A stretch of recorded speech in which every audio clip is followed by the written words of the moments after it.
We met Jessica, who lost both her parents and her aunt to COVID-19. Now, she was dealing with extreme guilt because her family died alone. Joining the conversation now is psychiatrist Dr. Janet Taylor. Janet, thanks for joining us. You've been listening to Jessica's story. Just right off the top, what do you want to say to Jessica? Well, Jessica, my heart breaks for you with the multiple losses that you've had. And it's so apparent the love that you have for your family and you had for both of them. And what you really shouldn't be doing now, I know it's hard, is feeling guilt, because that energy that it takes to feel guilty, you really have to think about how much you served them and how well you took care of them. But my hope is for you is that you'll find some peace eventually in everything that you did for them, because you deserve it. You know, Janet, there are so many families who have loved ones who have died alone. How is that affecting those who were not able to be with them, like Jessica? Well, when you have a family member, a parent, a child, a relative who dies alone, it's haunting, because a lot of times your thoughts go back when someone passes to your last memory with them, and the thought of them dying by themselves can be heartbreaking.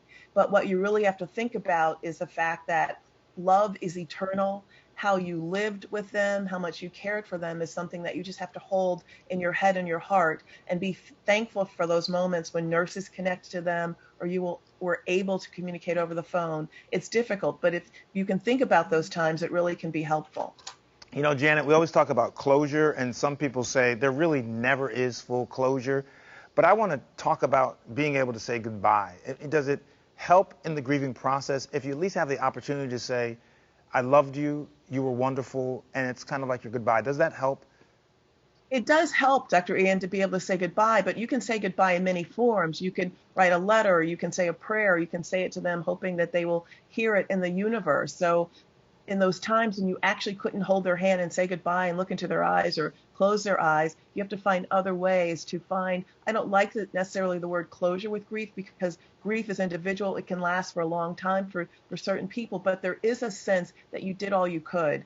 And Jessica, you will know when that happens for you. Other families across this nation will know when that happens. But the point is to just acknowledge whatever you're feeling, and then to take yourself to a place where you can find some comfort. And for some people that may be anger, it may be pain, it may be guilt, but no, that is all normal. But eventually you will get to the place where you can understand that their death was significant, how significant their life was, more importantly than their death, and you will find that peace that happens.